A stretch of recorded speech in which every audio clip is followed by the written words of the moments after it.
So welcome to our 4th annual Black Care Experience Conference.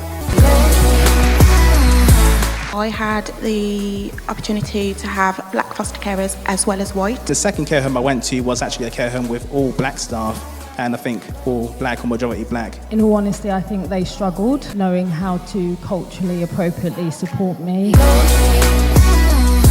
I want you to give a round of applause to Shimron Walters, Vanessa Peat, and Sekia Blye.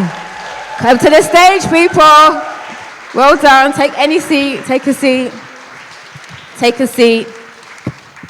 Tell us about your care experience. Because I know you've already said you were foster care, residential care, adopted. The ethnicity of the people who raised you. Tell me about that. So I was placed in foster care. I had the opportunity to have black foster carers as well as white. Reflecting on the journey, the white foster carers was able to find avenues around the culture element. So they was able to take me to the hairdressers that could cater for my hair, as well as with the black, I suppose, on reflection, I was taken to have my hair relaxed and stuff. And when I'm looking at reflection, I'm like, how do you care for your hair naturally? So it's actually good to actually look at that experience in reflection, that I've had a good experience in terms of looking at it in 2 different angles, that you can, regardless if you're white or you're black, you can make these opportunities in terms of like looking after your hair and things like that. So yeah, I had a mixed experience. Good. Vanessa? I was fostered into a white British family when I was 2.5 weeks old.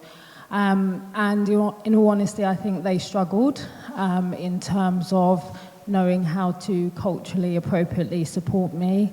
But I believe that they did the best that they could with the knowledge that they had at that time, and also with the limited resources that they had. And I feel that the support was lacking, and that translated into how it impacted my nutrition, and the decisions that were made day to day in terms of the foods that I was eating. That translated into day-to-day hair care, and that was a struggle, and that was a difficulty that they found hard to overcome. And the nutrition, now on deeper knowledge and understanding, would have then impacted my behaviour quite significantly. And you know, I'm a neurodiverse individual, which wasn't diagnosed while I was under the care of the care system. And that in itself speaks volumes. And I feel that, in all honesty, individuals who are caring for individuals who are not of their ethnicity and culture, so much can be done to support them, to ensure that they have the resources that they need to care for those who they're looking after. Brilliant. Yeah, so I guess in a similar vein, so I was in 2 residential care homes when I was growing up. The first one was a bit of a mixed experience in terms of the young people and staff. So some of them were black, some of them were white, some of them were Indian. It was a diverse sort of care home, but it definitely wasn't that much of an emphasis on the cultural aspects, I suppose, in terms of like hair care and some of the things we discussed today, food and whatnot. And that could sometimes cause a bit of friction between members of staff, because some people were like, well, should he grow his hair out? Should he shave it off in terms of starting a new school semester or something like that? Different opinions about what's smarter, what's more professional and whatnot. So that was also quite a challenge growing up. And even though I wasn't entirely clued up on the importance of culture back then, because, you know, I was like 11, right? Like I was focused on far more important things, like playing video games and skipping school and, you know, trying to keep myself occupied. But yeah, growing up and reflecting back on it, it was quite an important thing that I sort of missed out on in that period of time, because I feel like culture, especially as you start to get older, does play a bit more of an important role in your life. And that care home as well was unfortunately a for-profit care home. I actually remember one time when I had a few issues when I was there and I asked to move, they said, well, we're going to lose money if we move you.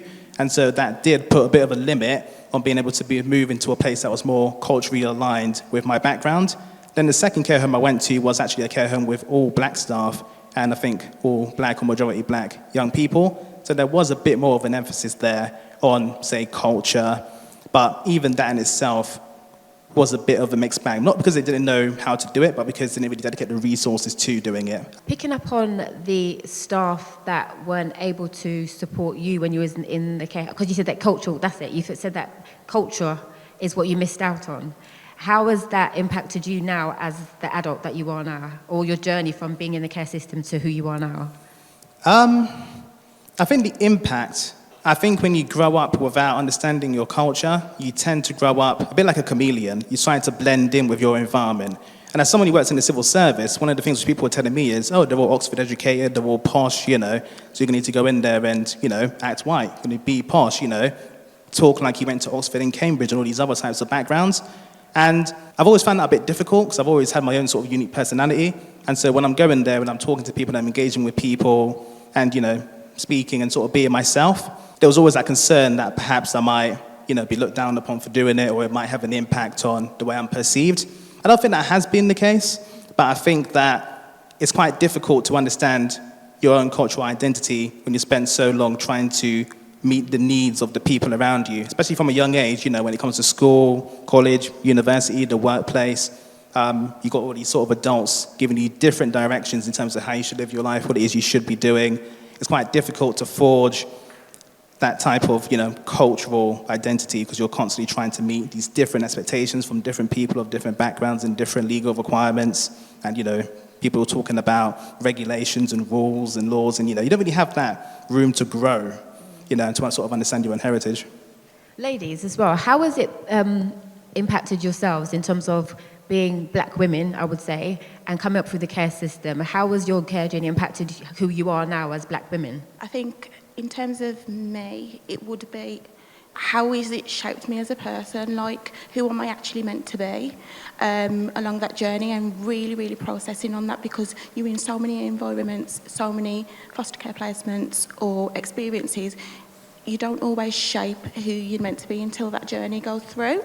So yeah, like talking about the culture and things like that, it's a lot to manage and know where you want to be along that journey. So that's where I'm saying in terms of impact. Yeah. In terms of impact, I think one of the significant impacts it's had on me is learning the importance of really appreciating people from the inside out, and really looking at the heart of each person rather than the outward exterior of the individuals.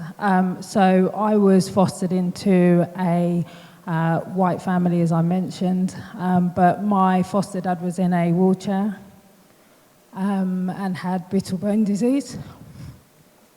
So when I was on their doorstep at 2.5 weeks old, as an African Caribbean child, that their arms were open and they didn't look at my outward appearance.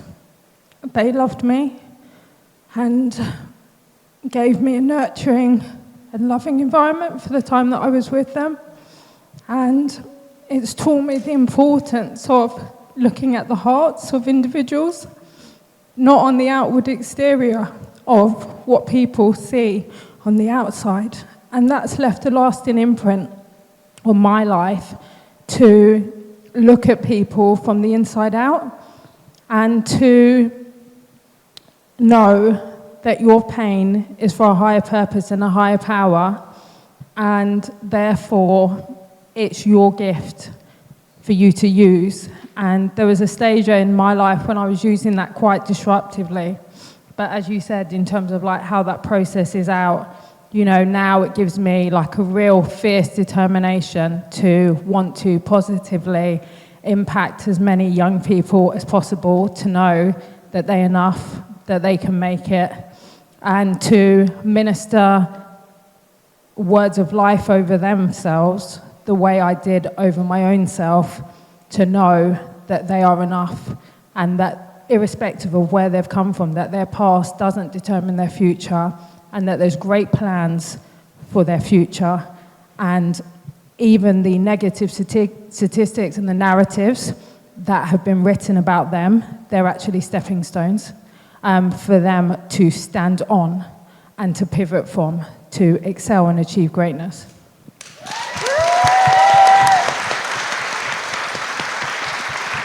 How have you been able to achieve the great things that you are doing now? Who's helped you? Who supported you? Let's take it there. Yikes, I'm not really too sure how to answer that question. I mean, in terms of going from where I was to getting to where I am now, it's been a big problem-solving exercise. I feel like being in care, you sort of start with a bit of a penalty, where you're sort of overcoming all of this other nonsense. And then by the time you're 18 or 21, you're now in a position where, either you're still trying to overcome that stuff, or you're now at the basic level and you can now sort of move on. And so, everyone's got their own sort of challenges. I feel like for me, I was able to avoid some of the major pitfalls which affected other young people I was living with. For example, joining gangs, for example. There was a heavy gang presence when I was living in my second care home. And so being able to say no to holding drugs or carrying a knife or potentially doing something which could result in... What gave you the strength to say no? I guess it's because I just didn't really have an interest in that stuff. I just didn't have an interest. I mean, I said at the beginning, I'm a bit of a nerdy guy, right? Video games and stuff, I wanted to stay in my house, smoke weed, and play video games. That was my... I didn't want to be walking around with my pants sagging, eating Morleys, and dropping game on the local ladies, you know what I mean? I was trying to become a game designer, you know what I mean? That's what I graduated in. So I had no interest in essentially doing all of that stuff, but I did find myself surrounded by young people who were doing those things. And so being able to sort of turn that away and sort of also avoid prison sentences. So I've done youth offending team, community service for altercations that happen inside the care home. And so being able to try and stay out of court and just get through all of that stuff at the young age of about 16, to then go to college, then go to university, to then get my first job. I think getting to the age of 18 and being in a position where I can just put all of it behind me and say, okay, I've moved out, I'm now able to sort of go and live my life and do whatever it is that I want to do on my own. We've got the freedom and I don't have to, be in that type of environment anymore, was a big help for me to sort of get to where I am, because that way I can start putting in the building blocks, a 9-to-5 job, paying off whatever debts I needed to pay off when I moved into my flat, and then being able to sort of go for promotions, seek out opportunities, and just, take those small steps to build yourself up. And some people will get there earlier if they had, a helping hand and stuff. But, I feel like you've got to get past those first 18 years, because that's when I think the stats to back this up, the majority of young people do end up getting involved in the criminal justice system. And after that, you're at a major disadvantage when you're in the prisons and you're having to sort of go through the whole process of rejoining society. But if you can actually get past that and then go into the workforce, then, you've got a fighting chance. In terms of my achievements of where I'm at now, it's been about, I've always loved working with children and young people and always wanted to make a change. So I've never wanted to fit in certain circles. So how you were saying about going into the gangs and things like that. I've just never wanted to do anything like that. So I've just looked at them like, no, that doesn't fit me. No. I want to make a change, and creating those safe spaces and things like that in terms of achievements have made a difference to everything that I've done in my life. And having my daughter as well, so when I moved into my first flat, so I didn't have supported housing, I went straight into my first flat. So that instilled in stability and achievements to where I wanted to be now, and having my daughter kind of shape that more into making more of achievements of what I wanted to do. And she's here today, and I'm so proud of her being here with me. So yeah, she's been a journey, and having just amazing people around me, organisations and amazing friends, and I've got one of my amazing friends here today as well with me, supporting me, but those type of things along my journey have really, really helped me to excel in everything and where I'm achieving to now. So, brilliant.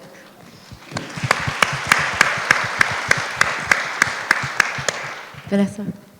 One of the things that has been incredibly impactful in my journey was the story of a young man called Dr. Ben Carson. Behind the story of Dr. Ben Carson is actually his mother, Sonia Carson, who was an illiterate African-American woman who raised her children as a single mother when her relationship broke down because her husband was a bigamist.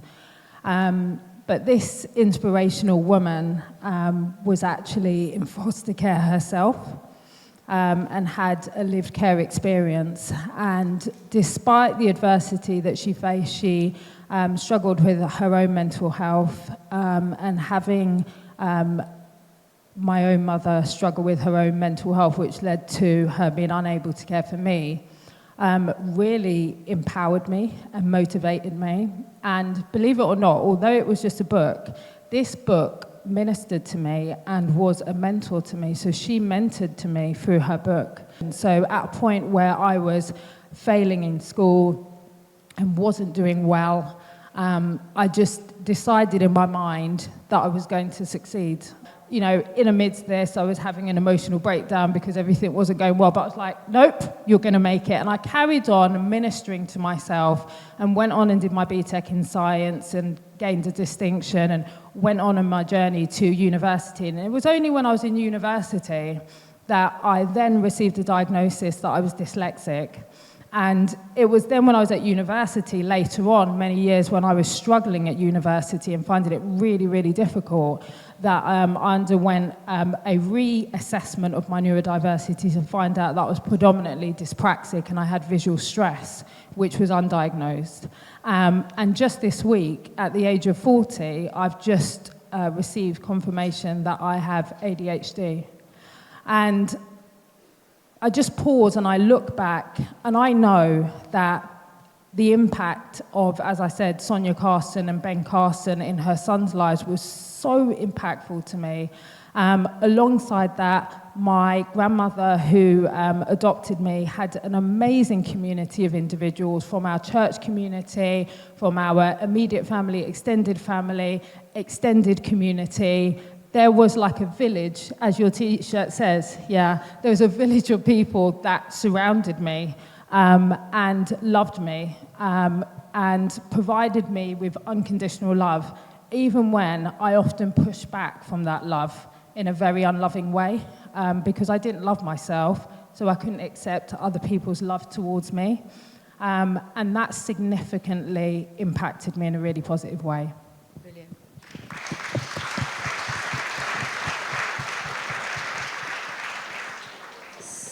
What advice would you give to other care experienced people in the room, or to the younger generation who will watch this when we edit it and put it out? What advice do you want them to hear about who they are and what they can achieve, and who should support them, who's going to support them? Something along them lines. I just want to say, you are enough at the moment. Literally, it's come straight to my mind that regardless of your circumstances, you are enough, and I just need to hear that.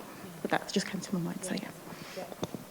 Regardless of whatever happened in your past, it doesn't necessarily define your entire future. So even if you go through hard times and obstacles, you've got the entirety of your life to, figure things out. I mean, I'm 27, I'm still being called a young person, and I thought at this stage it'll be all over. So, there's still time, there's still hope. I think the other thing I would say as well is, even if you don't do well in school, even if you struggle to get your GCSEs or whatever it is, there are options out there in terms of finding employment, finding ways to support yourself. And I feel like that's something which has definitely come into focus in recent years in terms of alternative education and ways of, basically getting yourself into a good position. So it's definitely not the end of the world, because I remember when I was in school and I got kicked out for a huge portion of my school life, that people were saying, oh, if you don't get your GCSEs and this and that, it's all over. You're going to be working in Mackie D's and flipping burgers and making Big Macs and all these other types of things, I think that's a very old-fashioned mindset. I think there is hope. There are opportunities for you to carve essentially a future for yourself, regardless of whatever it is you went through in your past. And I think as well, and this is the last point I work, so I don't want to hold the microphone, but it's also important to give back. So when you're in a better position in future, look at the people who are coming up behind you, a bit like what Judith is doing, and provide wisdom and support and opportunities for them as well, because they're going to have their own obstacles. And I feel like something which does separate people in the care system from those in, upper society, the Boris Johnsons and Rishi Sunaks and all the rest of it, is that they have their network and community of people who will lift them up. Whereas as a care leaver, it can feel quite isolated, quite alone. you might be depending on people who are also going through struggles. And so, do give back, do support people, even if it's just, participating in something like this and giving advice or, setting up schemes. There's definitely ways we can break the cycle, I think, and create that tribe which gets talked about.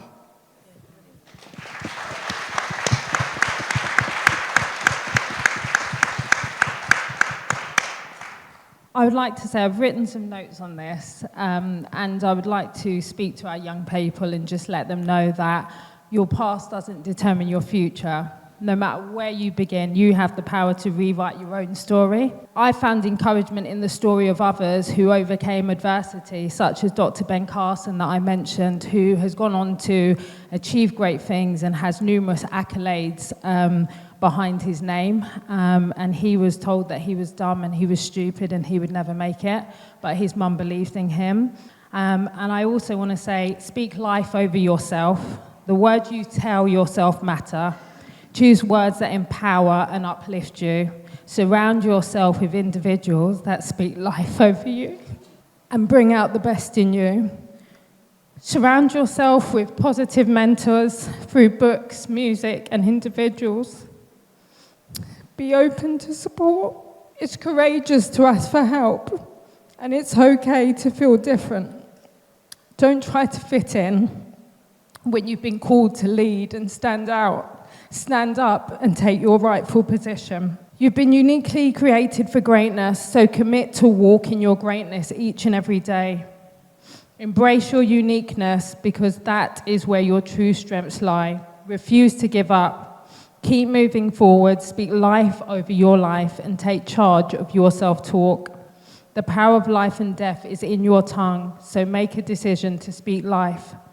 Make a decision to break the generational curse. Sonia Carson, as I shared, was determined that her sons would succeed. She spoke life over them and inspired them to never give up and always do their best. I hope the words I'm sharing today will empower somebody listening in the room or somebody listening via recording that you've been uniquely created for greatness.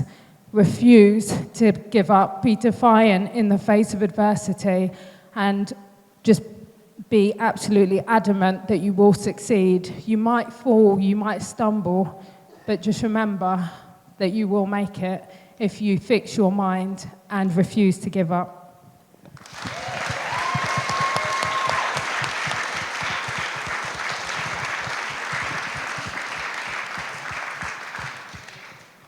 Vanessa, I just have a question for you.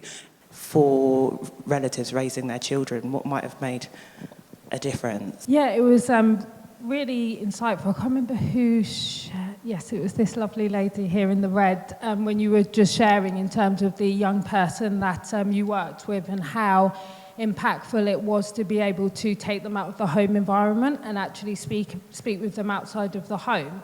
And actually, on reflection, all of my visits that happened with my social workers always happened at home.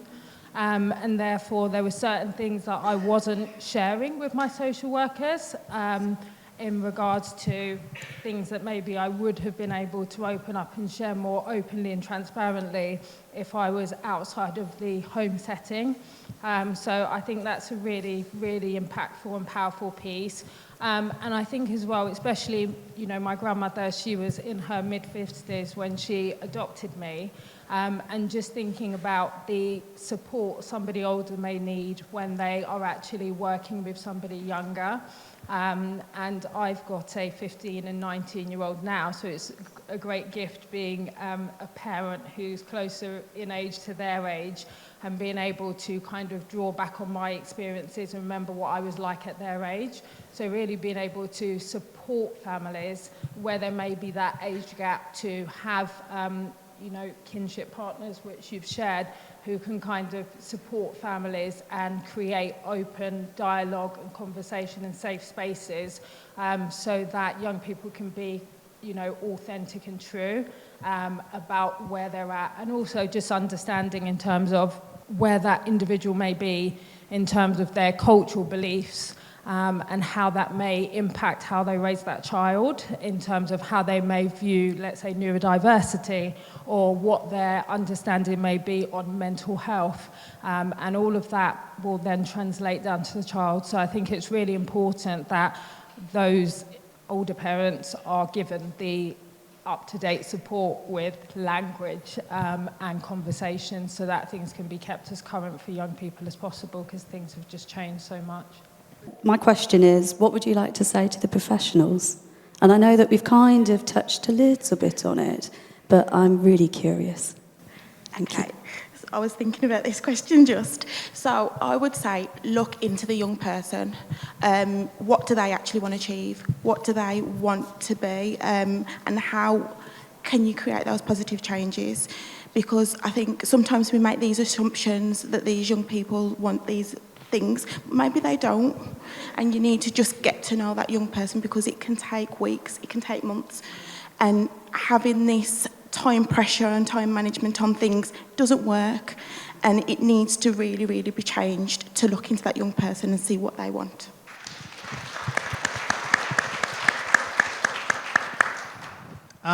So what I'll say to the professionals, and it's a big one, but I think that we do need to have a look at the system as a whole, because we do tend to focus on, young people, care experienced people, like the people in this room, for example, or other events, but there are, I think, 80,000 plus young people in care in the United Kingdom, and that number is growing, and the outcomes are abysmal, and the stats seem to be getting worse and worse.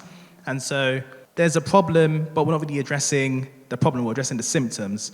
And there does need to be a societal-wide addressing of the care sector in total, so that in future, we don't have, when it's 100,000 kids in care, we don't have more people going into prison, bad outcomes, whatever else it might be.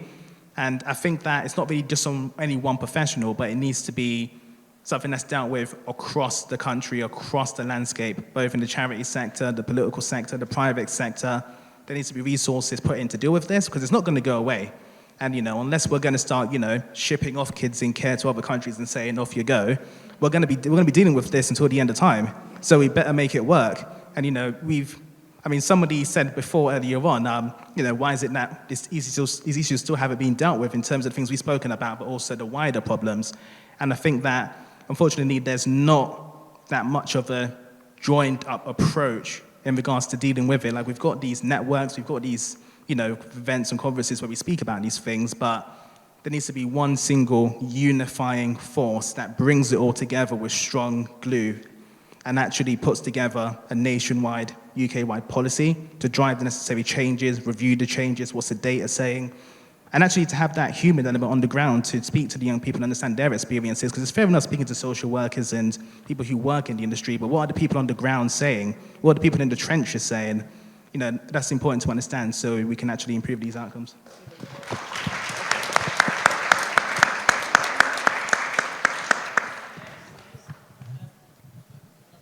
Sorry, I am going to give it to Christine. I just wanted to say that we're foster carers and we see you. Are you the Sebert bunch from Sebert? We are. Whoa! Hello. And we see the young people, and we are the ones that support, and we definitely don't let them fall in any trench. Thank you. Yeah, so like Daisy said, we're foster carers. My late dad was a lecturer, and my boy, detention. But I'm very persistent. I don't do online. We went to Wolverstones and we got books for him to study. He was like, nah, man. But I said to him, education is one of the most important things, and that's what we're advocate for.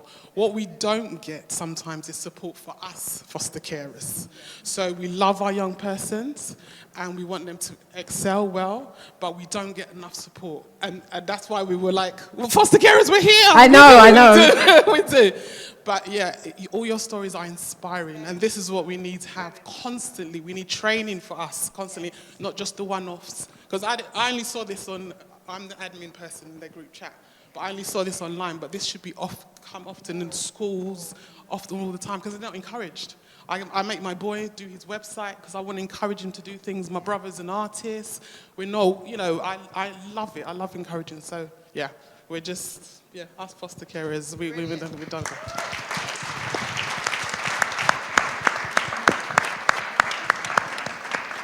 Okay, we got 10 minutes. Denise. No, Denise. It's going to be recorded. Needs to have your voice. Thank you. So, hello. Just to offer some reassurance around higher education. So, I run the National Network for the Education of Care Leavers, and our work is all about making sure that our young people, if that's their choice, get through higher education well. And our universities, of which Winchester is one, because I know they're in the room, have all of that support in place, so our young people do not fall through the cracks if they go to one of our universities. So the bursaries work, there is year-round accommodation. Our young people do not graduate on their own. And those that are doing the work are doing it really well. Our challenge is, of course, to get all universities to do that. And for foster carers, I hear you, we work with Southwark. We work well with Southwark. And we've just secured a pot of money to run a pilot to do exactly this work, because the positive messaging and reinforcement starts in the home, and we're going to do a pilot project on just proving what we already know, but we are doing it and the universities are out there. Brilliant. We've got, this young lady here, and then we'll come to Reese, and then we'll wrap it up. You're welcome. Hello, everyone. Hello. I'm a care leaver myself.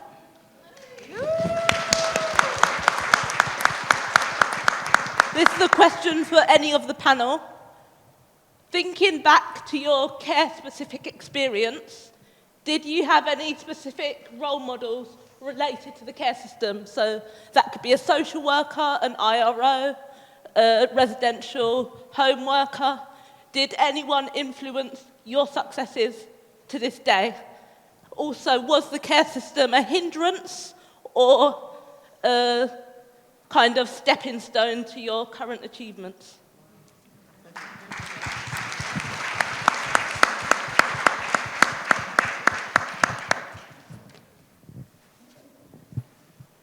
Do you want to go first? Yeah, I can do, yeah. Yes, so I think I shared mine. So Sonia Carson, who is a care experienced individual, was my hero, looking back. I always speak fondly of Dr. Ben Carson, but actually it was his mother who was behind him. And due to her experience, that really positively impacted me. The fact that she was care experienced, the fact that she had a personal journey with mental health, really resonated with me personally. And I believe that my care experience has positively impacted me because I wouldn't have the heart for the things that I'm deeply passionate for if I hadn't have been through that experience.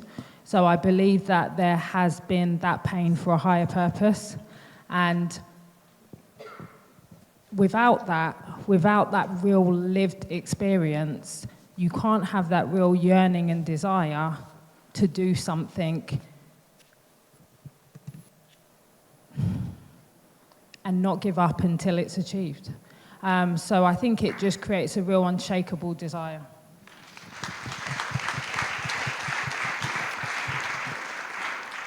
Yeah, thank you for asking that question about role models, because I think it is a really important question to ask, especially within this community. I mean, whenever people talk about role models, especially black role models, we always want to bring up Barack Obama and what Barack Obama did. But, you know, Barack Obama's not in the room right now. So it's important to recognize the local role models who are actually supporting us whilst we're, you know, in those difficult situations. And I did have a few, not too many, but there were a few who did support me, who did sort of, you know, see the potential in me when I was, you know, a teenager and sort of going through all the difficulties that we do in the care system. One who bought me a punching bag when I was sort of going through some issues with some of the other kids in the care home. She did that with her own money, just out of the blue. And even though it wasn't particularly effective, it was the thought that counted. It was a way of her reaching out and saying, you know, I see the issue, I understand, let me try to help your situation. There was also somebody else who worked there as well. He would sometimes take me on a drive to get some lunch and sort of talk about how my day was going, how his day was going. He was going through a difficult time, going through a custody battle with his ex-wife for his kids. And so he would sometimes talk to me about how that was going. And I would talk to him about, oh yeah, this kid at school, he was getting on my nerves today, I nearly punched him. And, we'll just be shooting the breeze over, over some lunch, some sandwiches, a beer. And, it was quite nice, it was because it put us on the same sort of level. It was a way for us to connect. And I feel like sometimes when you're in care, you miss that because everyone's talking about regulations and rules and, oh, we can't do this, no physical contact because safeguarding. And, for someone to actually treat you like a human being and to come to you and to say, you're nearly there, you're near at the finish line, let's just get you over there and actually, see you eye to eye person to person rather than saying, oh my God, he's a demon child, he's out of control, and all these other types of things. That can make the difference between being successful or potentially being the thing they said you were going to be.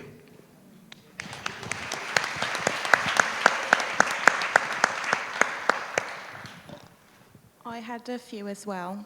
So it really, really helped me to do everything that I do now, and shaped everything that helps me to achieve. So I'm able to talk in certain spaces in terms of organisations and stuff, about me being in the care experience, it's making me emotional, being care experienced and actually being around people that, for example, Lucy from Lawyers Who Care, and her story is just beautiful. And to look up to somebody as an amazing role model to everything that and where I want to be in the future really, really helps on that journey to meet the outcomes that we need to in terms of the children and young people that we achieve.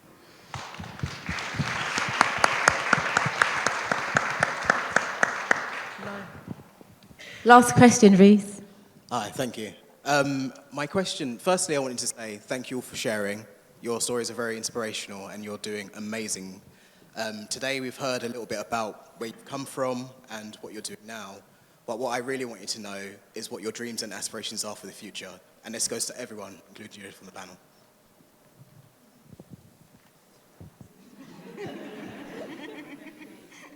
Yeah, that's a good question.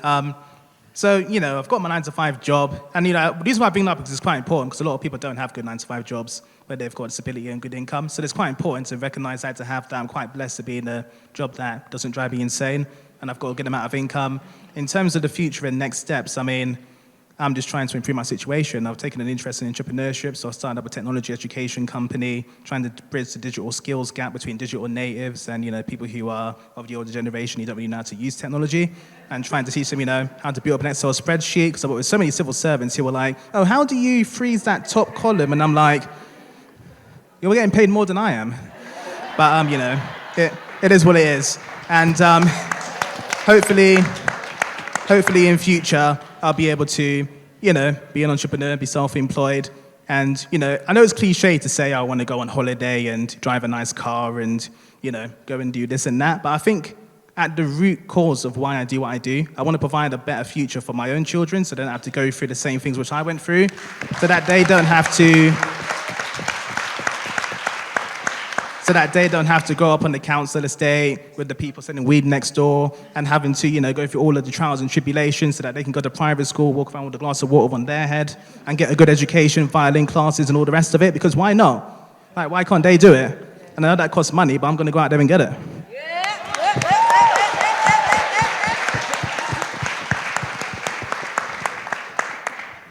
So I'm on this journey of leadership and looking into leadership and what does that actually look like. And travelling, literally, I really, really want to travel. So that's where I'm on in terms of my journey to just really, really delve into more into what and where do I want to be? Because I absolutely love everything that I do, but it's now going, what does my next journey actually look like, and how can I improve everything that I do now? So that's the journey I'm on.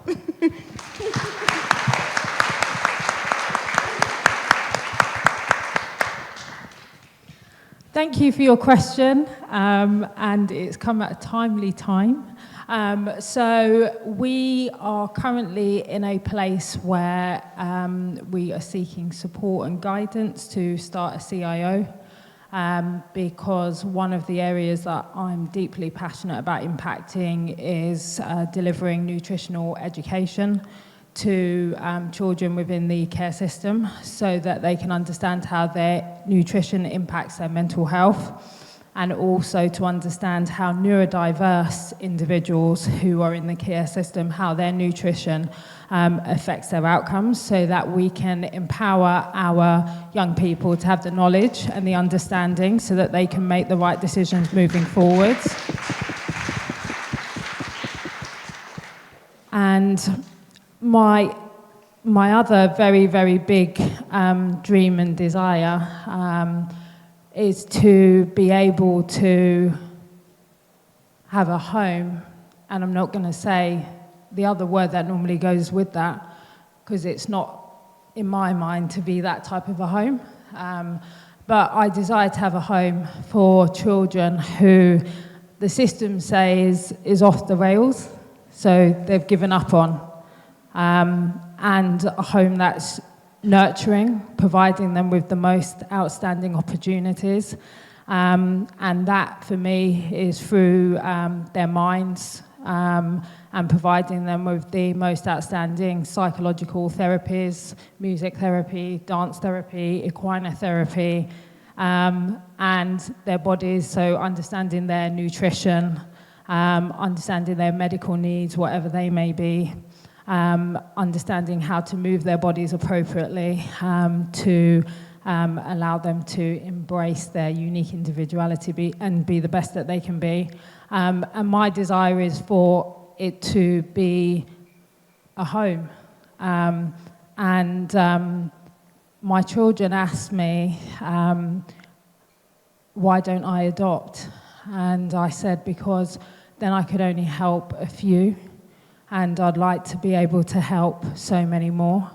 And I hope that I'm able to create something that I can leave a legacy for and pass on to the next generation, so that this home is a nurturing place that the next generation can take, that my children to take on, to lead other young people to be able to have these safe and secure places. And really, it's a home of lifestyle transformation through Mind, Body, Move, to actually say you can make it. Like, I don't even care if you're off the rails. I don't even care if, like, you're just doing everything insane that, you know, most people would run away from. I would just be, like, happy to be consistent and to be a loving, secure environment to assure them that they're going to make it irrespective of what the narrative is that has been made about them. So thank you for asking.